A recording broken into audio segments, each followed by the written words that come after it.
Assalamualaikum warahmatullahi wabarakatuh.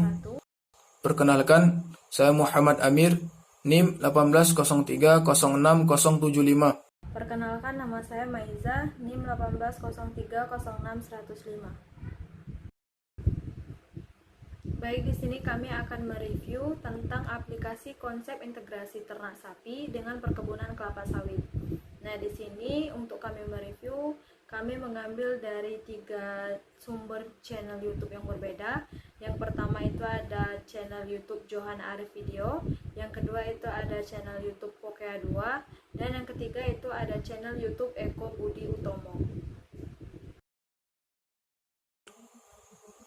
Jadi, dalam integrasi ternak sapi sawit ini, terutama di Sumatera Utara, kita bisa menggunakan sistem pemeliharaan sapi secara intensif, yaitu sapi kita kandangkan dan kita beri makan di kandang. Adapun keuntungannya sapi kita kandangkan yaitu sapi tidak mudah terkena penyakit, kemudian kita bisa dengan mudah mengatur pakannya sehingga sapi juga tidak sembarangan makan. Kemudian sapi juga tidak menyebabkan pemadatan tanah di sekitar pohon kelapa sawit. Kemudian sapi juga cenderung lebih cepat gemuk karena terbatasnya ruang gerak dan kita berikan pakan yang sesuai dengan kebutuhan. Adapun kekurangannya sapi kita kandangkan, yaitu kita memerlukan modal yang cukup besar dalam bangunan kandang dan peralatan, serta kita juga memerlukan tenaga kerja yang lebih banyak. Nah, untuk manajemen perkandangan, misal untuk memelihara 20 ekor sapi PO umur 1,5 tahun dengan berat rata-rata 150 sampai 200 kg, itu kita memerlukan panjang kandang sekitar 20 meter dan lebar 2,5 meter.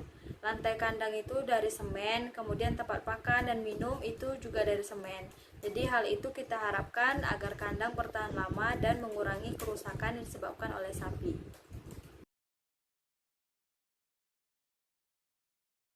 Selanjutnya, manajemen pemberian pakan.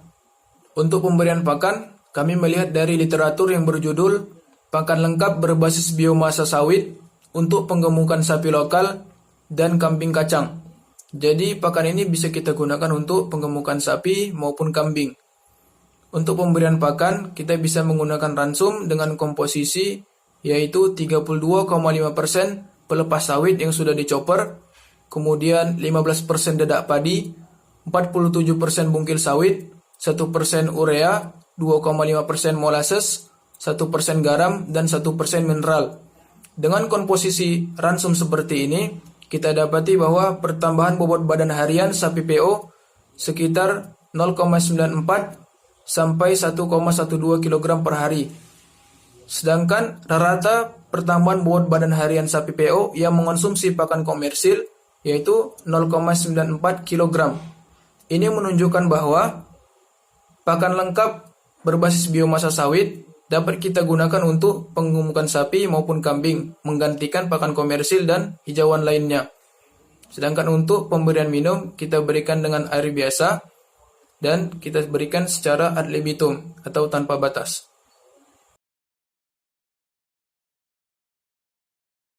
Jadi ada beberapa penyakit yang sering menyerang sapi. Di sini kami akan membahas 3, yaitu ngorok, cacingan, dan kembung. Yang pertama ngorok. Ngorok ini disebabkan oleh bakteri, maka pencegahannya bisa kita gunakan dengan vaksin atau pemberian antiserum dengan dosis pencegahan. Namun apabila sudah terkena penyakit ngorok, kita bisa obati dengan memberikan perlakuan seroterapi, yaitu dengan pemberian serum kebal homolog dengan dosis 100-150 ml. Yang kedua, cacingan biasa terjadi ini pada musim hujan. Maka pencegahannya bisa kita lakukan dengan pemberian ransum yang berkualitas dan cukup jumlahnya. Namun apabila terkena cacingan, bisa kita obati dengan memberikan albendazole dengan dosis 5-10 mg per kilogram berat badan. Selanjutnya yang ketiga yaitu kembung. Kembung ini biasa disebabkan oleh pemberian pakan yang tidak dilayukan terlebih dahulu, atau bisa juga karena simpanan gas dalam lambung yang sudah terlalu tinggi, kemudian bisa juga karena cacingan. Nah, maka pengobatannya kita bisa berikan dengan obat anti kembung seperti Wonder Atim Panicum dengan dosis 20-50 mg nanti kita campur dengan air secukupnya, baru kita minumkan ke sapi. Atau bisa juga dengan cara yang lebih mudah, yaitu pakai trokar. Jadi kita langsung tusuk pakai trokar di bagian lambungnya, di sebelah kiri, maka akan keluar gas dan cairan lambungnya.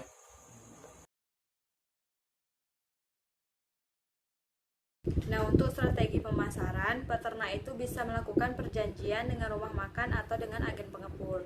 Kemudian bisa juga dengan mencari penjual bakalan yang siap menampung sapinya saat panen. Jadi kita itu beli bakalan pada peternak yang siap menampung lagi saat sapi kita itu panen. Kemudian bisa juga pemasaran secara online melalui media sosial. Baik, itu saja hasil review kami. Kami berterima kasih kepada channel YouTube Johan Arif Video, channel YouTube Pokea 2, dan channel YouTube Eko Budi Utomo yang telah memberikan pengetahuan tentang aplikasi konsep integrasi ternak sapi dan perkebunan kelapa sawit. Terlebih terkurang dari hasil video kami mohon maaf. Assalamualaikum warahmatullahi wabarakatuh.